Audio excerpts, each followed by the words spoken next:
Hello my dear friends and masters, welcome back to our channel oneness vegetarianism. నా పేరు స్వప్నేశ్వరి. ముందుగా మనందరి గురువైన డాక్టర్ బ్రహ్మర్షి పితామహ పత్రి సర్గ్ నా యొక్క అనంతకోటి ఆత్మ ప్రణామాలు. సత్యలోకవాసులకి, దివ్యలోకవాసులకి, మహాకర్ణలోకవాసులకి, నక్షత్రలోకవాసులకి, ఏంజల్స్కి, మహావతార్ బాబాజీకి, బుద్ధ భగవానుడికి, రామ్దా మాస్టర్, మహా ఉపాధ్యాయుడు, మాస్టర్ టీచర్, ఇమోటల్ గురువైన తండ్రికి నా యొక్క అనంతకోటి ఆత్మ ప్రణామాలు.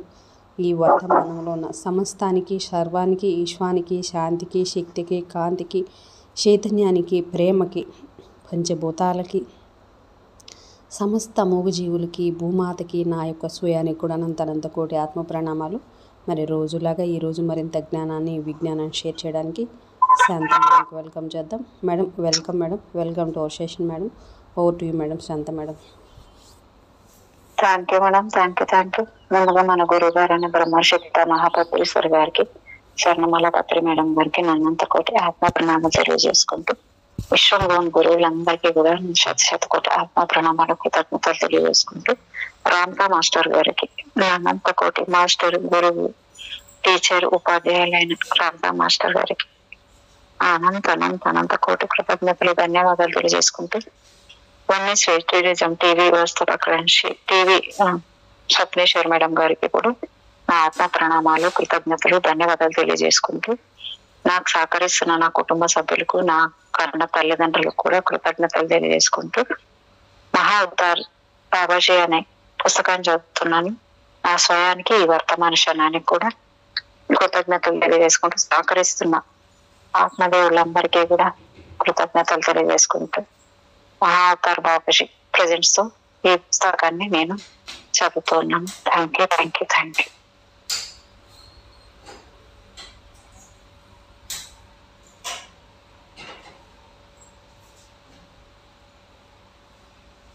బంగారు మహోన్నత మానసిక దశ. ఈ అవినాశ శక్తి అంతరంగ శాంతి ఆనంద బంగారు రూపమది. ద్రవము కాదది, ప్రకాశవంతమౌ అగ్ని కణముల జ్వాల. శూన్యత వెలుగొందు శిఖల బిందువులతో బంగారు రంగులో వెలుగొందు ధూళి అది. మాటలు తెలుపలేని మహనీయ కాంతి, అంధకారమని వివరించలేరు. మనోసీమ మలినాల్ని కోల్పోయి మౌన సాధనలే తెలియబడు సత్యమది. ఆ వెలుగు జిలుగులు నా కన్నులకు తాకి నా ముఖమండలము ఆక్రమించాయి. ఆ దివ్య క్షణములు అంతటా ఆ శక్తి నిలిచి వెలుగొందు అని చక్కగా తెలిసింది. భాగ్యమంతా, పూర్ణమంతా ఆ శక్తి రూపమే. మనోవేగాన్ని మించిన కదలికలు ఆ దివ్య శక్తిలో ప్రతిఫలించాయి. వాని వేగ సరళి విశ్వవ్యాపిత స్థితిని మన మనోసీమలు గ్రహించలేవు. అనంత శాంతులు, నిశ్చల శక్తులు, పరిపూర్ణ కదలికలు అన్నిటికీ మూలమది. ఆధారమే తాను ఈ సృష్టి పుట్టుకను మూల బిందువది. నేను గ్రహించాను. నాలోని నేను ప్రతి కణంలోనూ వెలుగొంది నిలిచే మేతానై ఈ దేహమే తానై వెలుగొందు చుండని గ్రహించినాను. నిశ్చలముగా ఉండి నీవే దైవంబని తెలుసుకో సాధక. సిద్ధుల మాటలను గుర్తుంచుకొని నీవు గుర్తు తెలుసుకొని భాషించి నీవు. ఈ విధంగా 18 మంది సిద్ధులు ఏ దివ్య సత్యాన్ని, ఏ ఉపనిషత్తు వాణి, ఏ వేద నాద బోధను తమలో ఆవిష్కరింప చేసుకున్నారో ఆ పరాశక్తి తన ఉనికికి, గతికి మూలమని మాతృశ్రీ గ్రహించారు. ఈ పాండిచ్చేరి గురించి ఇచ్చారు. పాండిచ్చేరిలో ఏం చేశారు? అరవిందుల వారు 2 నెలల కాలం చంద్రనాగోర్లో గడిపిన తర్వాత మరలా ఆయనకు అంతర్వాణి మరొక సందేశాన్ని ఇచ్చింది. వెంటనే నీవు పాండిచ్చేరి వెళ్ళు అని దివ్యవాణి ఆదేశం. ఇప్పుడు అయిపోయింది మనం అసలు.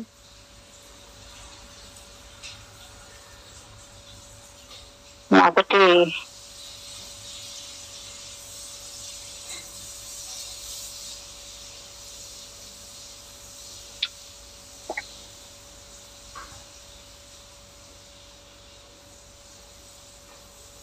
ఈ హ్యూమన్ సైకిల్ పుస్తకాలని ఇదంతా కూడా అయిపోయింది. మార్పు లేని చిక్కుముడులు. 1920 సంవత్సరం తన రచనలను ఆపివేశారు. అదే ఆర్య పత్రిక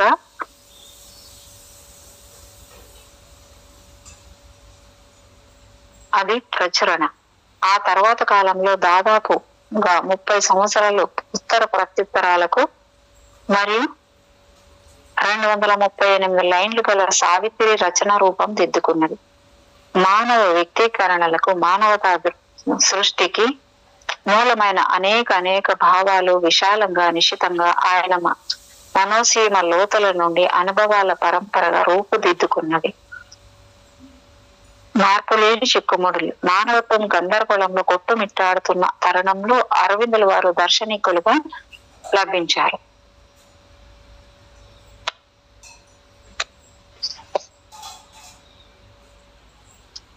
ఆధ్యాత్మిక భూమి సత్యంలో దాగుంది. పదార్థ రూపంగా పరిణితి చెందింది. ప్రధాన భూమిక అయిన పరిణితి రూపాంతరం ప్రకృతిలో ఎరుకగా నిలిచిపోయి వెలిగింది. మనిషి మాత్రమే చివరి పరిణామం కాదు, అతను కూడా పూర్ణత చెందని దివ్య ఆత్మ రూపు. మనసుకున్న హద్దులన్నీ మరీ చిన్నది.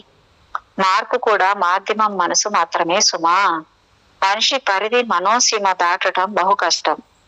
తనంతగానే తాను దాటాలి. విశాల పరిధి ఉత్తమ మానవుడిగా ఉన్న మనోస్థితితో ఈ దేహం, ప్రాణం, విశ్వాత్మ ఘన రూపం ప్రకృతి మాత ఒడిలోన తరించు ఈ తనువుతో చైతన్యం తనంతగా తను ఇచ్చు పురోగతికి మార్పు తనంత తానుగా జరుగు సంధికాలం ఇది.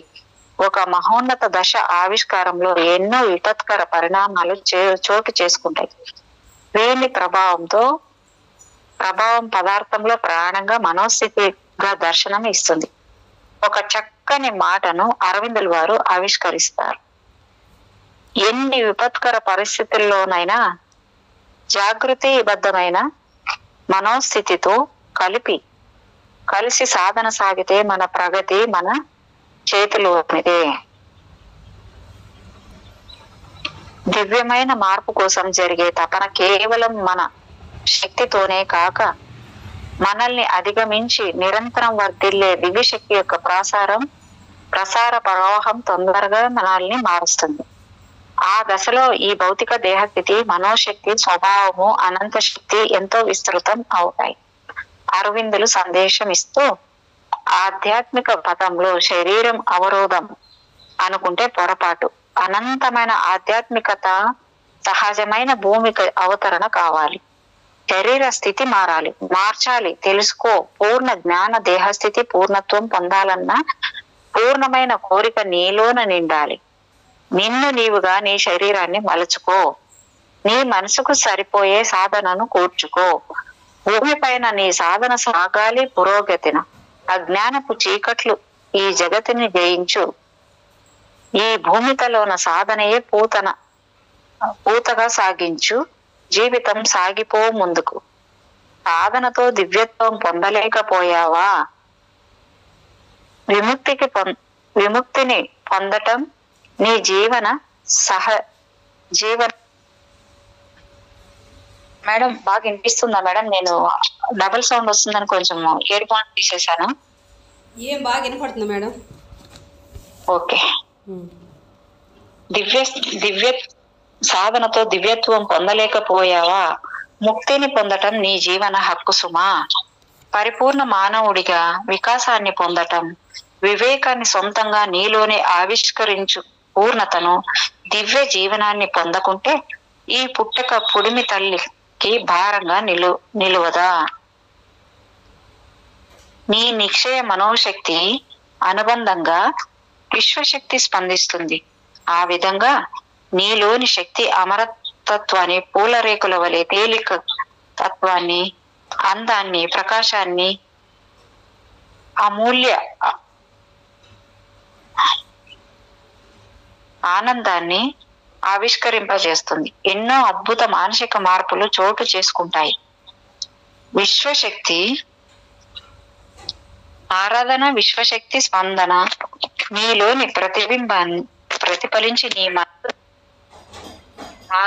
మనసును మార్పును, వివిధ దివ్య స్పందనలు, నీ శరీర కేంద్రాలను, నాడులను, నీలోని అవయవాల స్థితిగతులను దివ్య సంకల్ప శక్తి మార్చివేయు మహిమగాను, ఉదరసీమ, కంఠసీమ, గుండె ఊపిరితిత్తులు ఏ అవయవం కూడా తన ఉనికి చాటలేదు.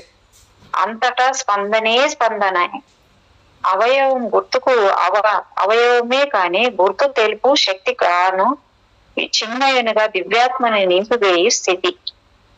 మారిన సంకల్ప శక్తి సర్వానికి మూలం. ప్రథమ స్పందనే నీ ప్రథమ ఉనికి శక్తి. నీ శరీర స్థితికి నిజమైన యజమాని. ఎన్నెన్నో మార్పులకు నాంది ప్రస్థానం అది. అరవిందుల వారి సిద్ధాంతవాది కాదు, సైన్స్ ఫిక్షన్ రచయిత కాదు. ఆయన రచించిన రచనలన్నీ ఆయన స్వానుభవ విషయాలు. ఎంతో లోతుగా సాధనా భూమికలను వివరించు వాక్యాలు. ఎన్నెన్నో భూమికలలో అనుభవ సాధ్యమయ్యే సంగతుల ప్రకాశ సాధనా దశ 1920 నుండి 1926 వరకు ఎన్నో అద్భుత శక్తులు ఆయనలో ఆవిష్కరించబడ్డాయి. 1910లో ఆయనలో తొలి అనుభవం జరిగింది. తర్వాత ఏకాంత సాధన, తర్వాత ఆయన శిష్యురాలు మెర్రీరా రివార్డ్. ఈ అనుభవాలన్నీ ఆయన సన్నిధిలోనే ఆమె శరీరంతో స్వానుభవంగా 1926 నుండి 1940 సాఫల్యం చేసుకుంది. ఇది ఆయన ప్రయోగ 2వ దశ. 3వ దశలో అంటే 1940 నుండి నేటి వరకు ఈ దివ్య సంపద ప్రపంచానికి అందించబడుతుంది. ప్రథమ సాధన దశలో ఆయనలో అద్భుత శక్తులు ఆవిష్కరించబడ్డాయి. ఎన్నో మహిమలు చేయగల శక్తి లభించింది. కానీ నవంబర్ 24వ తారీఖు 1926న వానిని పూర్తిగా తిరస్కరించి ఏకాంతంలో తాను తపస్సు కోసం వెళ్లిపోయారు. ఆశ్రమ నిర్వహణ బాధ్యత మాతృశ్రీకి అప్పచెప్పారు. ఆశ్రమాన్ని మాతృశ్రీ మార్గదర్శకత్వంలో ముందుకు సాగింది. నేను లేకపోతే లేదు ఏ భవిత అన్న భావాన్ని పాతర వేసి కొద్దిగానైనా చేయాలి సాధన. ఆధ్యాత్మిక శక్తి నీలోనే నిలిచిన సత్య దృష్టి లేక లేదు తీవ్ర మార్పు. నీ పరిసరాలు మారును తీవ్రంగా అనేసి చెప్పారన్నమాట అప్పట్లో. అంటే 1975లో పేజీ నెంబరు 322లో ఇవన్నీ చెప్పారన్నమాట. నీ పరిసరాలు మారును, మనం సాధన చేస్తే ఏ విధంగా అనేసి ఇచ్చారు అక్కడ. 1926 నుండి 1940 మాతృశ్రీ ఉపవాసము, నిద్ర, ఆహారము లాంటి ప్రకృతి నియమ నిబంధనలతో తన దేహస్థితి ప్రతిచర్యలను పరీక్షించుకున్నారు. కాలంతో పరిగెత్తే పందెం ఇది. ప్రాథమికంగా శారీర మూల కణాలపై పరిశోధన ఇది. సిద్ధులు ఈ ప్రయోగానికి కాయకల్పక సిద్ధాంతాన్ని అనుసరించారు. మాతృశ్రీ గారు వివరాన్ని విశదీకరిస్తూ, మనలోని తపన తరించాలని మార్గపయనం కాదంత సులభం. 2 జీవన సాధన పదములు నీ ముంగిటలోనే నిలిచి ఉన్నాయి. మొదటగాని శారీరక స్థితిని దివ్యాత్మగా నీవు మార్చుకోవాలి. భౌతిక శరీరం భగవంతునిది కావాలి. 2వ విధానం సనాతన మార్గం. నెమ్మదిగా నీ దేహస్థితి కనుమరుగు అవుతూ కామితార్థాన్ని కాంక్షించి పొందటం తెలుసుకో. ఈ దశలో మనోస్థితిని అరవిందుల వారు సెల్యులర్ మైండ్ అని పిలిచారు. అర్థం కాని మది శరీరంలోనిది. కణాలు, కణజాలాలు మరెన్నో మన మనోశరీరం పరిమిత సత్యం. సందేహ స్థితి గతానుభవాల శృంఖలాల బంధించుకున్న బరువగు మనోస్థితి. ఈ మనోశరీరం పరిమిత సత్యము, సందేహ స్థితి గతానుభవాల శృంఖలాల బంధించుకున్న బరువగు మనోస్థితి. ఆధ్యాత్మిక ప్రగతికి పెద్ద అవరోధము. కొత్త భావాలను తిరస్కరించు తత్వము. గతంలో యంత్రమై కదలాడు అదో స్థితి. దివ్య ప్రసాద శక్తి అవనతానికి అవరోధం. మనసులో గమనికను స్థిరపరిచి కృషిని నీవు అనుసరించి సాగు. అతి గొప్ప బహుమతి దైవమించిన మనస్సు. ఆది భౌతిక దివ్యకాంతి శక్తి ప్రతిఫలించు పదార్థ రూపమే ఈ ప్రకృతి. మేడం విన్నారా? ఇది నాకే వచ్చింది ఈరోజు కావాలని. ఇది చూడండి ఎంత బాగా ఆమె అంటే మాతాజీ చెప్పారంట. అరవిందుల వారు ఆ అక్కడ ఏదో తపస్సు చేసుకోవడానికి అడవులకి వెళ్ళిపోయారంట. ఆ తర్వాత ఆమె అంతా నిర్వర్తిస్తూ ఆమెని ఎలాగా చేసుకుందంటే, ఆమె ఉపవాసము, నిద్ర, ఆహారము లాంటి ప్రకృతి నిబంధనలతో తన దేహ స్థితి, ప్రతిచర్యలను పరీక్షించుకుంటూ కాలంతో పరిగెత్తే పందం ఇది. ప్రాథమికంగా శారీరక మూల కణాలపై పరిశోధన చేసింది ఆవిడ. సిద్ధులు ఈ ప్రయోగానికి కాయకల్ప సిద్ధాంతాన్ని అనుసరించారు. మాతృశ్రీ దీన్ని ఎలా వివరించారంటే, మనలోని తపన స్థరించాలని మార్గ పయనం కాదంత సులభం. 2 జీవన సాధన పదములు నీ ముంగుటలోనే నిలిచి ఉన్నాయి. మొదటిగాని శారీరక స్థితిని దివ్యాత్మగా నీవు మార్చుకోవాలి. భౌతిక శరీరం భగవంతునిది కావాలి. 2వ విధానము సనాతన మార్గం. నెమ్మది నెమ్మదిగా నీ దేహస్థితి కనుమరుగు అవుతూ కామితార్థాన్ని కాంక్షించి పొందటం తెలుసుకో. ఈ దశలో మనోస్థితిని అరవిందుల వారు సెల్యులర్ మైండ్ అని కూడా పిలిచారంట ఈ స్థితిని. ఈమె మళ్ళీ ఏం చెప్పిందంటే, అర్థం కాని మది ఈ శరీరంలోనిది, కణాలు కణజాలాలు మరెన్నో. ఈ మనో శరీరము పరిమిత సత్యం. సందేహ స్థితి గతానుభవాల శృంఖలాల బంధించుకున్న బరువకు మనోస్థితి. ఆధ్యాత్మిక ప్రగతికి పెద్ద అవరోధము. కొత్త భావాలను తిరస్కరించు తత్వము. గతంలో యంత్రమై కదలాడు అధోస్థితి. దివ్య ప్రసాద శక్తి అవనతానికి అవరోధం. మనసులో గమనికను స్థిరపరిచి కృషిని నీవు అనుసరించి సాగు. అతి గొప్ప బహుమతి దైవమించిన మనస్సు. ఆది భౌతిక దివ్యకాంతి, ఆది భౌతిక దివ్యశక్తి ప్రతిఫలించు పదార్థ రూపమే ఈ ప్రకృతి. చెప్తారా మేడం? ఏమన్నా అర్థమైంది కదా మీకు? విన్నారు కదా మేడం? ఓకే. కణాలను కణజాలాలను మౌనాన్ని, శాంతి, కాముకతను, విశ్వ జాగృతిని ప్రతి కణంలో ప్రతిఫలించడానికి ముందు నీ భౌతిక మరియు కణాల జాగృతిని విస్తృతంగా పెంచుకోవాలి. ఆనాడు విశ్వభావం నీలో నెలకొంటుంది. ఒక దశలో శరీరమే సర్వస్వము అనిపిస్తుంది. కానీ శరీరాన్ని విశ్వచేతన శక్తిగా రూపాంతరం చేసుకోగలిగితే అంతా మారిపోతుంది. నా ప్రయాణం సాగుతోంది అందనంత లోతులకు. మధ్య మధ్య ఎన్నో భయంకర బురద కాలువలు. అమ్మో! మనసును మలినపరచు అసహ్యపు ప్రదేశాలు దాటి సాగాను ముందుకు. బంగారం సింగారించుకున్న మనోహర గీతాలు చేరాను. మృత్యు సీమ అంటని గుండె గుడికి ఎన్నెన్ని గాయాల్లో లెక్కకు సహస్రాధికాలు. మేడం వింటున్నారా మేడం? ఇవి ఎంత బాగున్నాయో నిజంగా. అంటే ఈ రోజు నా కోసమే వచ్చినాయి. ఇప్పుడు నాకు జరిగిన సిచ్యువేషన్ కి అన్నట్టు అనిపిస్తుంది.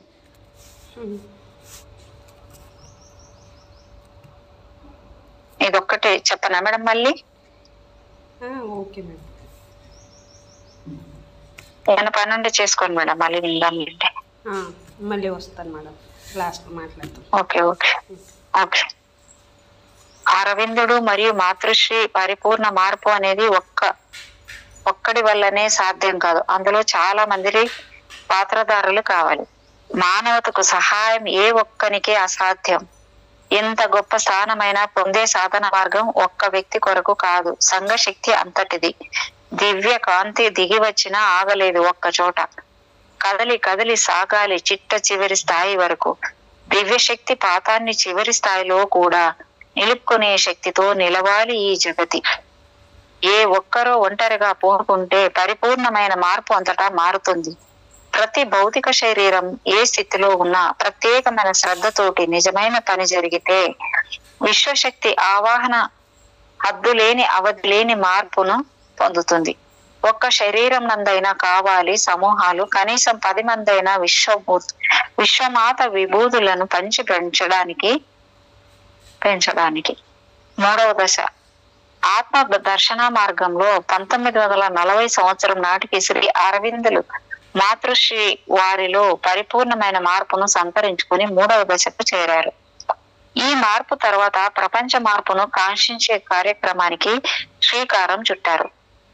ఆశ్రమ నిర్మాణాన్ని కేవలం ప్రపంచాన్ని తిరస్కరించిన వారి కోసం కాక, ప్రపంచ మార్పును కాంక్షించే వారి కోసం, నూతన జీవితాన్ని కాంక్షించే వారి కోసం, సమాజంలోని అన్ని తరగతుల వారు ఉద్భవించబడాలని సంకల్పించి ప్రణాళికను సిద్ధం చేశారు. ప్రాథమికంగా వీరి భావాలను వివరిస్తూ ఆధ్యాత్మిక జీవితం అనేది యోగ బలం ద్వారా మనిషి పరిపూర్ణ సమర్థతను ఎరుకపరిచేది. ఇది బాహ్య అంతరాలలోని శక్తుల సమైక్యత ద్వారా మానవత్వాన్ని మహోన్నతమైన దివ్యత్వంగా రూపుదిద్దవచ్చు అనేది అరవింద్ గారు చెప్పారన్నమాట. మాతృశ్రీ చెబుతూ, మీలో ప్రతి ఒక్కరూ కష్టాల కడలిని దాటి పూర్ణ మార్పును పొందగలరు.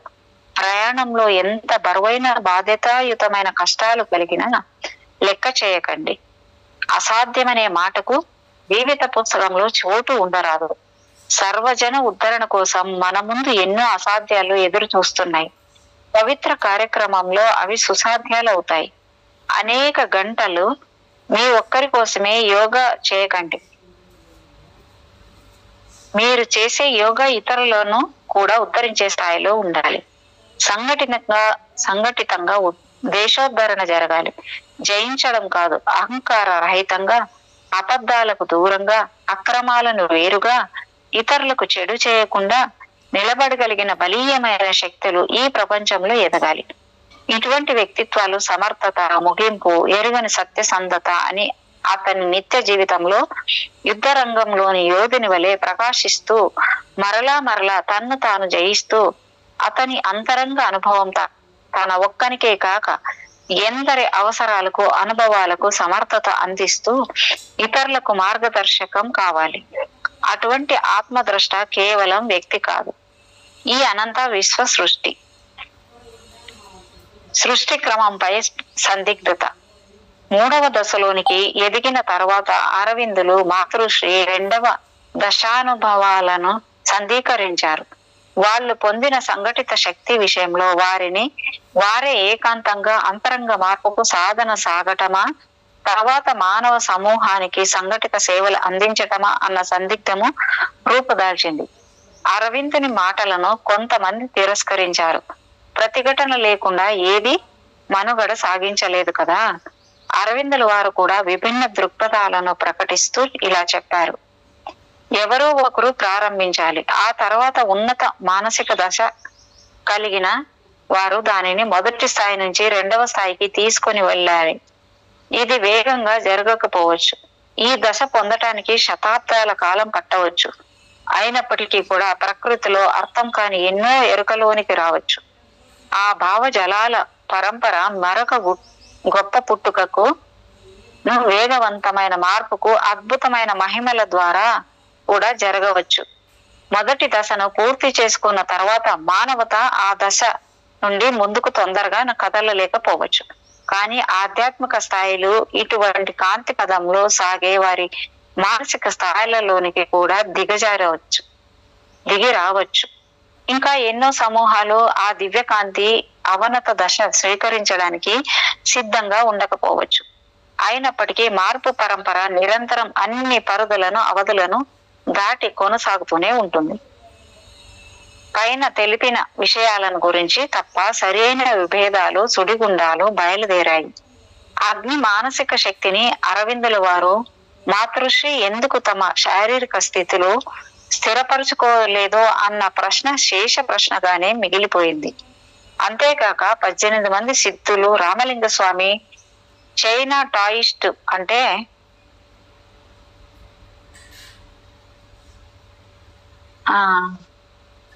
తాలోచిన్ హిస్సేన్ అంటే అమృత దశ అంట. టాయిస్ట్ వార పొందినట్టుగా స్వరూప సమాధి రూపమైన బంగారు శరీరాన్ని ఎందుకు పొందలేకపోయారో, బహుశా మానవ సమూహం అంతా అలా మారాలని కోరుకున్నారో. ఈ ప్రశ్నలకు సమాధానం కోసం శ్రీ గోవిందన్ గారు పాండిచ్చేరి మరియు వడలూరును ఈ పుస్తక రచన ముగింపుకు ముందు కలుసుకున్నారు. తనలో మిగిలిన శేష ప్రశ్న కోసం మాతృశ్రీని కలుసుకోదలిచారు. ఏ దివ్య స్థితిని అరవిందుల వారు మాతృశ్రీ పొందదలిచారో అటువంటి దశను దాదాపుగా 100 సంవత్సరాల క్రితమే రామలింగ స్వామి పొందారు కదా. దీనిని గురించి మాతృశ్రీని కలిసి 18 మంది సిద్ధుల పుస్తకాన్ని, తన ప్రశ్నలను, అదే విధంగా అరవింద మహర్షి మానసిక మార్పుకు సిద్ధుల మార్గానికి గల సంబంధాన్ని తెలుసుకోదలిచారు. సెప్టెంబర్ 1972 సంవత్సరము, మార్చి 1973 సంవత్సరము అరవింద ఆశ్రమాన్ని దర్శించారు. కానీ మాతృశ్రీ ఆయన దర్శన కాలంలో మౌనంగా ఏకాంతంగా ఉండటంతో ఆ ప్రశ్నలు అలాగే మిగిలిపోయాయి.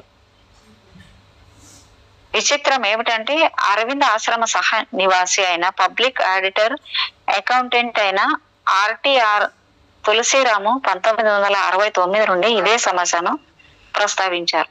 జూలై 4, 5, 1990 సంవత్సరంలో గోవిందన్ గారు తులసిరామును కలవటం, ఆయన అరుత్ పెరం జ్యోతి మరియు మరణ రహిత శరీరం అన్న 2 పుస్తకములను ప్రచురించడం జరిగింది. ఆ సందర్భంలో 1980లో మాతృశ్రీ అరవిందుల వారు రామలింగ స్వామిని గురించి తెలియజేసిన విషయం ఎరకలోనికి వచ్చింది. తులసిరామ్ గారు తన పరిశీలనలే తెలుసుకున్న విషయాన్ని తెలియజేస్తూ అరవిందులు తన తర్వాత జీవిత కాలంలో కొంతమంది యోగులు అధిమానసిక శక్తి ద్వారా మహోన్నత సిద్ధిని పొందారని, అది ప్రకృతి ధర్మం వలన కాక యోగ సిద్ధి ప్రసాదమని గ్రహించారని తెలియజేశారు. ఇది తులసిరాము దాంట్లో ఇచ్చారంట 1880లో. మాతృశ్రీ తులసిరామ్ లేఖను చదివారు. జూలై 11, 1970 తన కార్యదర్శి అయిన సత్ ప్రేమ్ ద్వారా తాను ఆ లేఖలో పేర్కొన్న రామలింగ స్వామి రచనలను చదివానని, ఆయన గ్రేస్ లైట్ అనేది అరవిందుల వారి అధిమానసిక అనుభవ దశలోని ఒక భూమిక కావచ్చునని అన్నారు. అంతేకాక తెలిసిన వారు ఎందరో తెలియని వారు ఈ దివ్యానుభూతిని పొంది ఉండవచ్చునన్నారు. ఈ అనుభవ దశ వ్యక్తి పరంగా కాక సమిష్టి పరంగా పరిణితి చెందాలని అన్నారు. ఈనాటికి ఇక ముందు ఎందరో ఈ మానసిక అనుభవాన్ని సొంత చేసుకుంటారు అని తెలియజేశారు. చేసుకుంటారు అని తెలియజేశారు అన్నమాట. అరవింద్ ఆశ్రమ తమిళ ప్రచురణ అరుణ్లో ప్రచురింపబడింది. తులసిరామ్ గారు తన లేఖలో ప్రస్తావించిన ఇంకా అనేక ప్రశ్నలకు మాతృశ్రీ నుండి సమాధానం లభించలేదు. బహుశా సత్ప్రేమ్ రామలింగేశ్వర దివ్య శరీరానుభూతిని మరణానుభూతిగా తెలియజేసి ఉండవచ్చు, లేదా సరి అయిన విషయం వివరంగా ఆమెకు చేరి ఉండకపోనవచ్చు. నవంబర్ 1973 సంవత్సరం మాతృశ్రీ తన భౌతిక శరీరానికి స్థితిని వదిలివేశారు. తులసిరామ్ గాని విస్తృత గ్రంథ పరిశీలన ఎంతో వివరాలను అందించింది. ఈ శ్రీ తిరుమల రామలింగ స్వామి అరవింద మాతృశ్రీ వారి అనుభవములు సమాంతరాలు. బంగారు ప్రకాశం లేదా బంగారు శరీరం అంటే ఈ చర్మ శరీరానికి కాదు.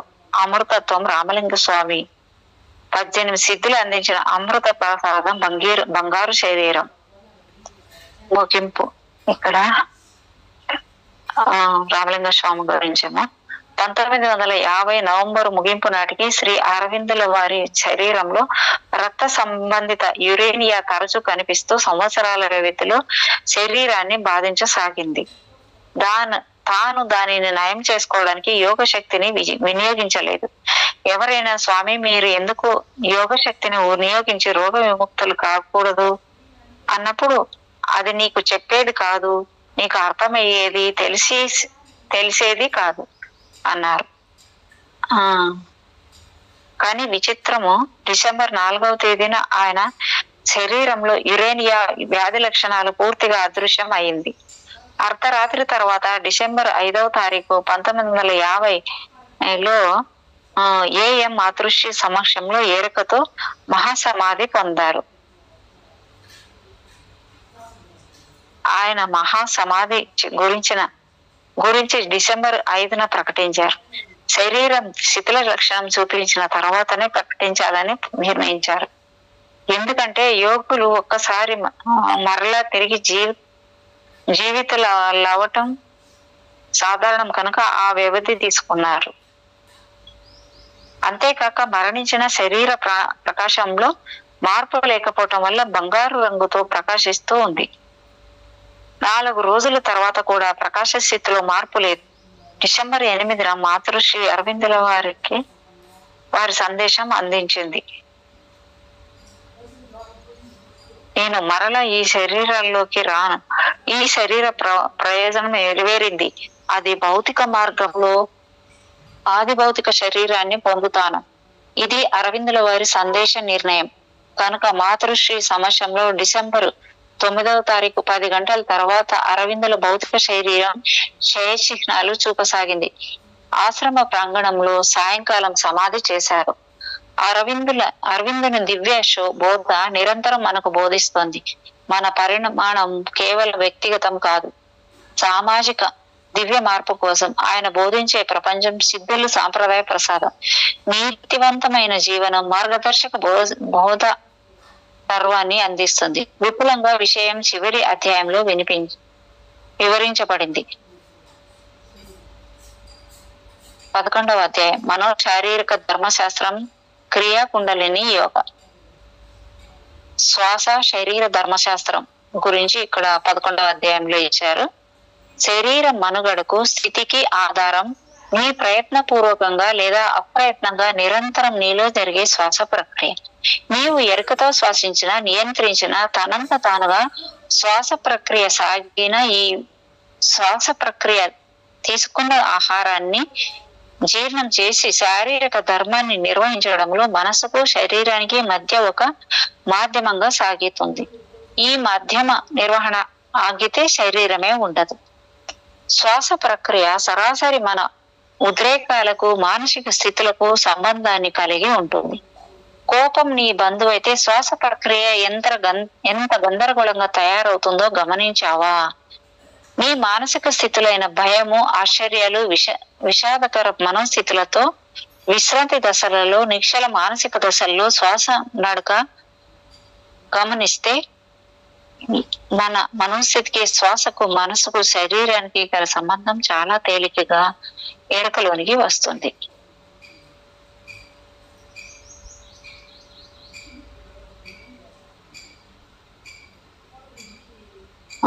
శ్వాసను గమనించే ప్రక్రియకు ప్రాధాన్యతనిస్తారు. ఈ మార్గంలో నీలో దాగి ఉన్న వినాశకర దుర్మార్గపు ఆలోచనల నుండి విముక్తినిస్తూ రక్షణ కలిగిస్తుంది. శాస్త్రవేత్తలు కూడా ఆధునిక కాలంలో రక్తపోటు మరియు వ్యాకులతకు మనిషి లోలైనప్పుడు నెమ్మదైన శ్వాస విధానాన్ని అనుసరిస్తే ఉత్తమ ఫలితాలను పొందటం గమనించారు.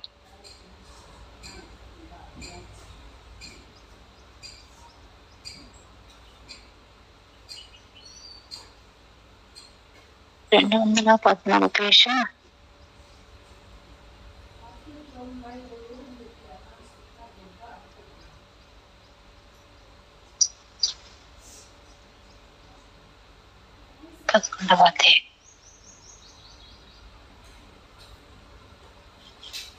ఓకే. ప్రపంచంలోని ప్రతి జీవి శ్వాస విధానంతో జీవిస్తోంది. శ్వాసను లోనికి పీల్చుకొని అందులోని ప్రాణవాయువు జీవ కణాలకు అందించబడి మరలా జీవ కణాలు విసర్జించిన బొగ్గు పులుసు వాయువు శ్వాస ద్వారా బయటకు వదలబడుతుంది. శ్వాస ప్రశ్వాసల ద్వారా జీవులలోని జీవశక్తి వర్తిల్లుతోంది. అన్ని నరకములను పనిచేయించే కేంద్రమైన మెడుల్ల అబ్లాంగేట శ్వాసను ఆధారం చేసుకుని అన్ని కండరముల సంకోచ వ్యాకోచాలను క్రమపరుస్తూ నిర్వహిస్తోంది. శ్వాసక్రియ శరీరంకు కావలసిన ప్రాణవాయువును అందించి శరీరం వదిలేటట్లుగా చేస్తోంది. ప్రాణవాయువు ప్రసారంలోని తేడా అనారోగ్య హేతువు అవుతుంది. ప్రాణవాయువు లేకుండా ప్రాణం నిలబడదు. ప్రతి కణము తనదైన స్థాయిలో శ్వాస ప్రసారిత ప్రాణవాయువును స్వీకరిస్తూ తన వంతు చర్యను నిర్వహిస్తుంది. అన్ని చర్యలకు మూలమైన భౌతిక మానసిక స్థితులకు ప్రాణం మూలం అని సిద్ధులు తెలియజేశారు. ఈ ప్రాణ సంచారం కేవలం శ్వాస ద్వారా లభించి మనం ఈ పుడమి తల్లి ఒడిలో పుష్పించి వికసించి జీవిస్తున్నాం. అలాగే ప్రకృతి మత ప్రసారమైన నీరు, సూర్యకాంతి మన జీవశక్తి యాత్రను బలవంతం చేస్తున్నాయి. ఈ ప్రాణశక్తి ముఖ్యంగా గాలి, తర్వాత నీరు,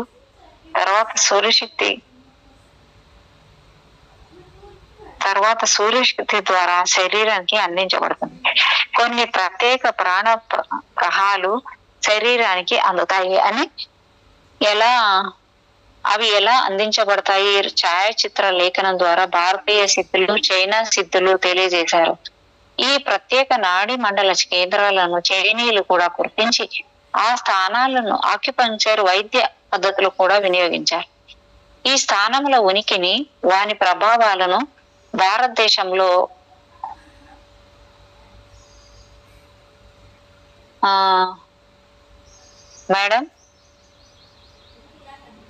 మేడం ఓకే ఈనాటికి భారతదేశంలో సిద్ధ వైద్యం అనే పేరు చేయబడుతుంది. అంటే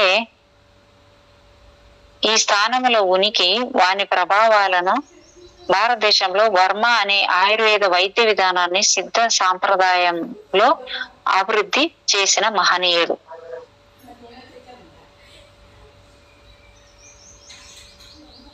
ఈ విషయాలను వృద్ధి చేశారు. ఈనాటికి భారతదేశంలో సిద్ధ వైద్యం అనే పేరు చేయబడుతుంది. తమిళనాడులోని నాగర్కోయిల్ ప్రాంతంలో ఈ వైద్యం చాలా ప్రాచుర్యంలో ఉంది. ఈనాటికి ఏనుగులను శిక్షించి వానిని ఉపయోగించు మావటి వారిలో చాలా మందికి, ప్రత్యేకించి భారతదేశం, శ్రీలంకలలో తెలుసు. చేతులతో ఒత్తిడిని కలిగిస్తూ గుండు సూదులను ఉపయోగించి శక్తి ప్రసార కేంద్రాలను జాగృతపరిచి తద్వారా ఉధృతిని పొందే శక్తి ప్రసారంతో రోగ నివారణ చేస్తారు. యోగపరమైన నాడీ మండల కేంద్రాలు చాలా గొప్ప ప్రాణశక్తి ప్రవాహ స్థానాలు. వాటి వివరాలను మరింతగా చర్చిద్దాం. విలోమానుపాత సిద్ధాంతము, దీర్ఘజీవనం. సిద్ధుల విజ్ఞానం ఆదర్శవంతమైనది, అనంతమైనది. ఆ మహనీయులు మన శ్వాస నడకను గురించి స్పష్టమైన బోధను అందించారు. శ్వాస నడకకు మానవ జీవన సరళికి గల సంబంధాన్ని సహేతుకంగా వివరించారు. సాధారణ ఆరోగ్యవంతమైన వాడు 21,600 శ్వాసలను రోజుకు తీసుకుంటాడు.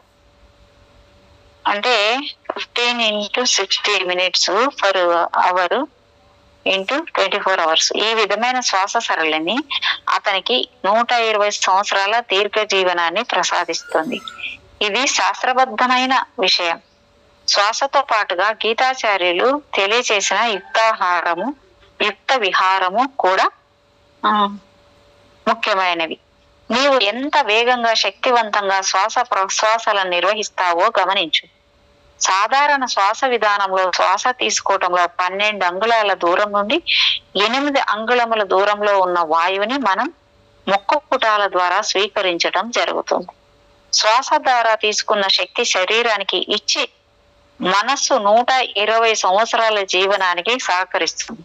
మహాక్రియాయోగి స్వామి భోగనాథర్ తన 1000 పద్యముల రచన అయిన జ్ఞాన సవేర అన్న రచనలో ఎంతో ఒత్తిడిగా, వేగవంతంగా తీసుకున్న శ్వాస తరంగాలు జీవితానికి ఎంత ప్రమాదాన్ని కలిగిస్తాయో శాస్త్రబద్ధంగా వివరించడం జరిగింది.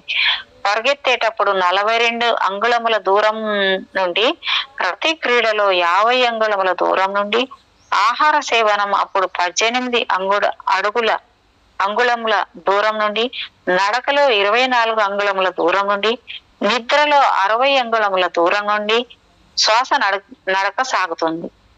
అందుకనే అధిక నిద్ర జీవన సరళిని కుదిస్తుంది. అమ్మో,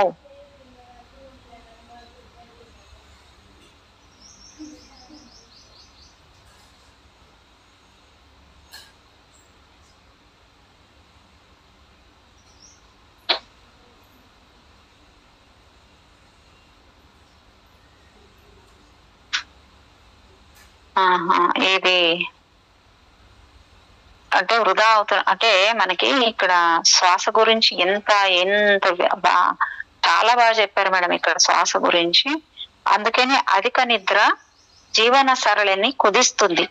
తిరుమూలరు 2873 పద్యంలో తన గ్రంథంలో ఈ విధంగా తెలియజేస్తారు. వృధా అవుతున్న ప్రాణ ప్రవాహం ఎలా జీవితాన్ని తగ్గిస్తాయో వివరిస్తారు. 2వ ఏతములు పని చేస్తున్నాయి. ఒక ఏతం తెలుస్తుంది నీటని పైకి 7 క్షేత్రాలను పూర్తిగా నింపాలని మరొక ఏతం నింపుతుంది పూర్తిగా.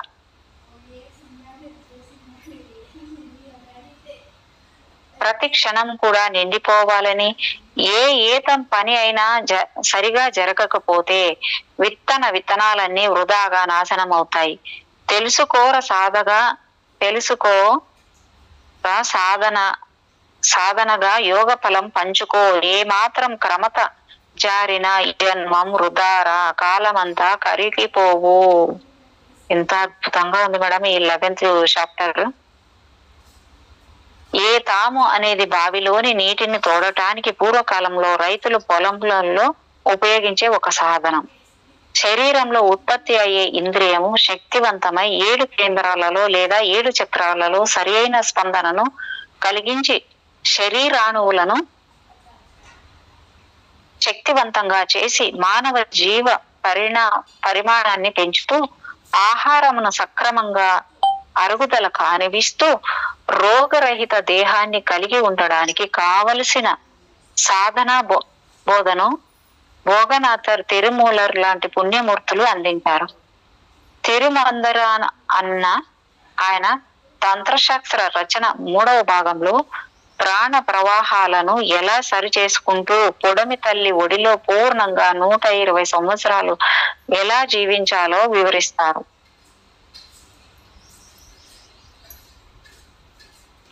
ఆధునిక శాస్త్రవేత్తలు వారి శాస్త్ర అధ్యయనాలలో శ్వాస వల్ల ప్రాణశక్తి నష్టం ఎలా జరుగుతుందని పరిశోధించి వాని ఫలితాలు సిద్ధుల బోధలో భాగంగా ఉండటం గమనించారు. ఆధునిక శాస్త్రము మనిషి రోజుకు 12,000 లీటర్ల గాలిని శ్వాస ప్రక్రియలో తీసుకుంటాడని తెలియజేశారు. ఈ పద్ధతిలో మనిషి సరాసరి నిమిషానికి 18 శ్వాసలను దాదాపు 500 cc పరిణామ సమమైన గాలిని తీసుకుంటాడని గ్రహించారు. ఈ వాయువులో 20% ప్రాణవాయువులో శ్వాసలో 16% బయటకు వదులు శ్వాసలో ఉందని తెలుసుకున్నారు. అంటే శరీరం 4% ప్రాణవాయువు ఉండిపోతుంది. మనిషి శరీరంలో 4% మాత్రమే ఉంటుందని తెలియజేశారు ఇక్కడ. అంటే 480 లీటర్లు రోజుకి. అలాగే రక్తం 20% అంతకు లోపు మాత్రమే కణాలకు ప్రాణవాయువును అందిస్తుందని గ్రహించారు.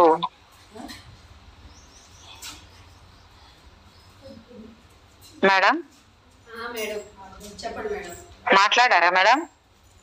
లేదు లేదు, వాళ్ళు మాట్లాడుతున్నారు. 400కు పైగా మేడం. 400 లీటర్ల 480 లీటర్లు రోజుకి మనము తీసుకుంటామట మేడం గాలిని. ఇది చాలా బాగుంది మేడం. 11th చాప్టర్ గాలిని ఎలా తీసుకుంటున్నాము, మనం ఎంత తీసుకుంటున్నాము, ఎన్ని శ్వాసలు తీసుకుంటాము, ఇదంతా కూడా మళ్ళీ ఒకసారి ఈ రోజు రాత్రి క్లాస్ లో చెప్పుకుందాం మేడం. Okay okay. మహానుభావుడైన సిద్ధు సాంప్రదాయ మూర్తి అయిన రోమ ఋషి తన జ్ఞాన గీతాలలో అంటే 13వ గీతంలో ఇలా తెలియజేయబడిందంట.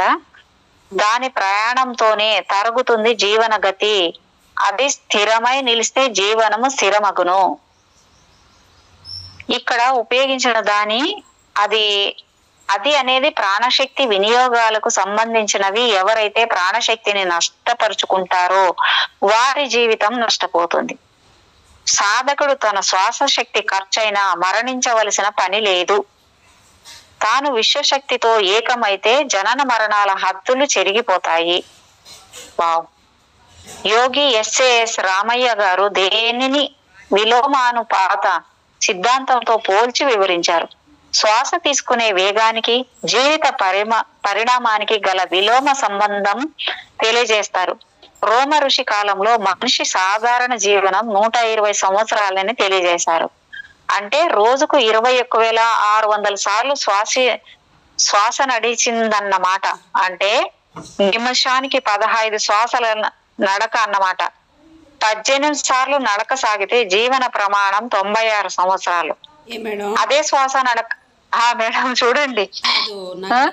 మరి ఈ బాధలు ఆ బాధలు అది ఇది కాకుండా ఎన్ని వదిలేసి మనం ఎన్నిసార్లు శ్వాస తీసుకున్నాం, ఒక నిమిషం టైం పెట్టుకో, నిమిషంలో ఎన్నిసార్లు శ్వాసిస్తున్నాం అని దాని మీద ఎరుకు పెడితే దీని మీద పెట్టుకోవాలి మేడం. అవును మేడం, నిజంగా అంటే సరిపోతుంది కదా. ఇది అవసరమా అదే అవసరమా? ఇదే అవసరం మేడం.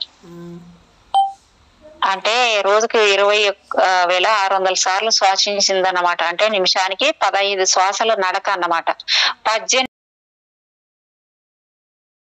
అదే శ్వాస నడక 30 సార్లు నిమిషానికి సాగితే 60 సంవత్సరాలు అన్నమాట. ఇది గమనించుకోవాలి మేడం. నిజంగా అంటే భలే ఉంది, గమనించుకుంటాను ఈ రోజు నుంచి. ఇది నేటి జీవన శైలి. ఈ శ్వాస నడక సరాసరి నిమిషానికి 5 సార్లు అయితే జీవన పరిణామం 360 సంవత్సరాలు అన్నమాట మేడం. 5 శ్వాసల దాకా వస్తే చూడండి 360 సంవత్సరాలు అంట. తాబేలు ఒక తాబేలు 2-3 సార్లే తీసుకుంది నిమిషానికి. తాబేలు 150 సంవత్సరాలు బతుకుతుంది అంట మేడం తాబేలు. అందుకే అన్నిటికన్నా తక్కువ శ్వాసించేది ఏమన్నా ఉందంటే తాబేలు అంట. అవును, విన్నాను నేను కూడా. అదే నిమిషానికి ఒక్క శ్వాస అయితే జీవన పరిణామం 1800 సంవత్సరాలు అవుతుందంట మేడం. శ్వాస విధానం 0 అయితే జీవిత చక్రం అంతకాలాలు వర్ధిల్లుతుంది.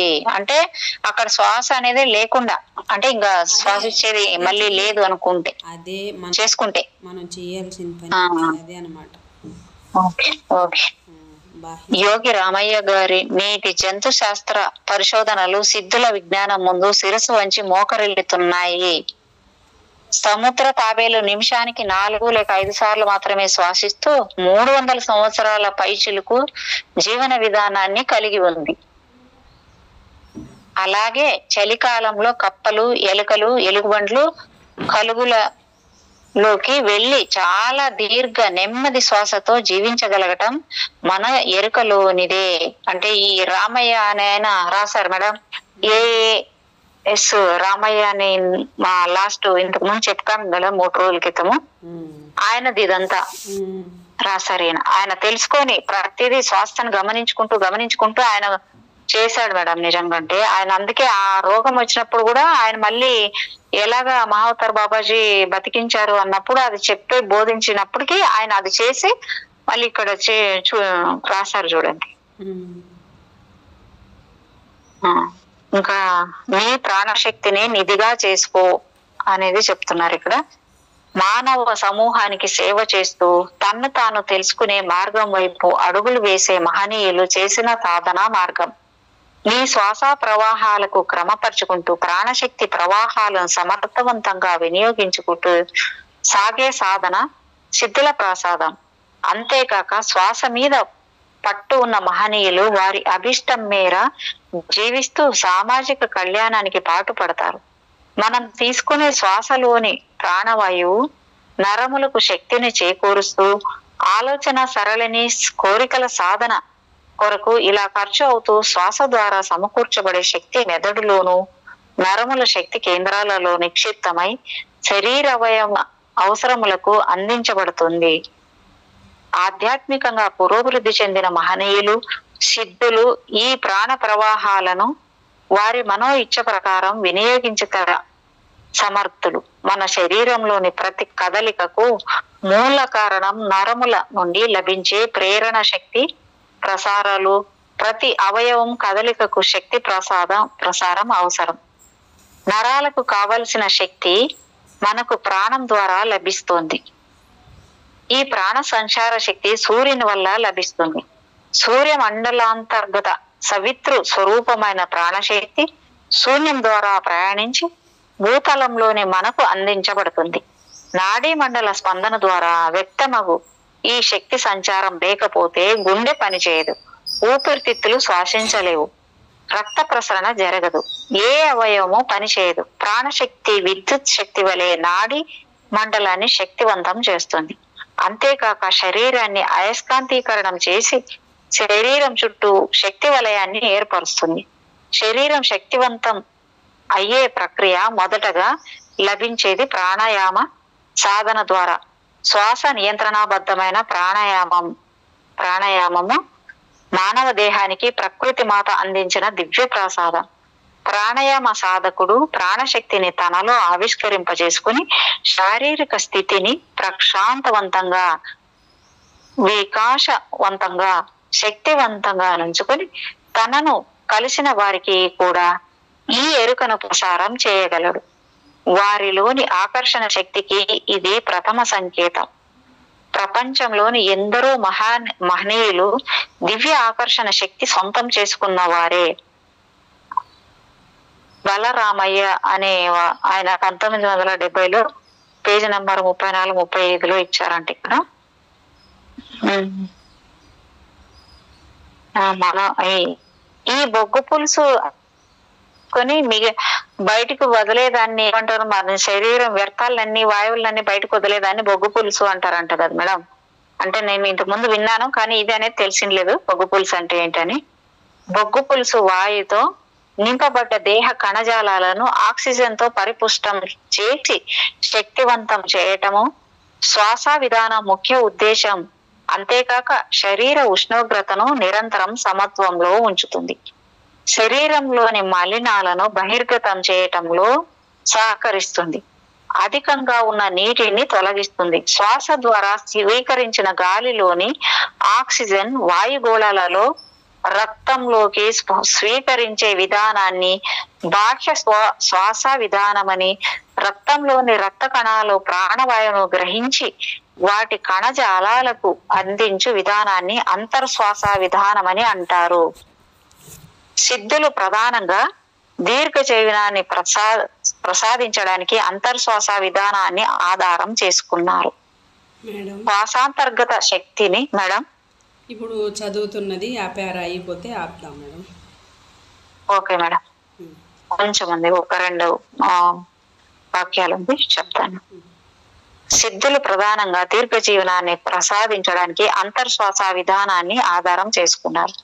శ్వాసాంతర్గత శక్తిని సూక్ష్మ స్థాయి ప్రసారంగా తీసుకువెళుతూ కలిగేవి చాలా యోగ్యవంతమైన ఫలితాలు కనుక వారు ఈ శక్తి ప్రసారాన్ని సూక్ష్మాతి సూక్ష్మమైన నాడీ మండల వ్యవస్థకు ప్రధాన 7 కేంద్రాలకు చేర్చగలిగారు. అలాంటి సాధనను ప్రసాదించగలిగారు. Okay madam, thank you madam, thank you madam, thank you so much madam. మీకు నా యొక్క హృదయపూర్వకమైన కృతజ్ఞతలు. ఈ వర్తమానానికి, అనంతానికి, విశ్వానికి, శాంతికి, కాంతికి, శక్తికి, చైతన్యానికి థ్యాంక్ యూ సో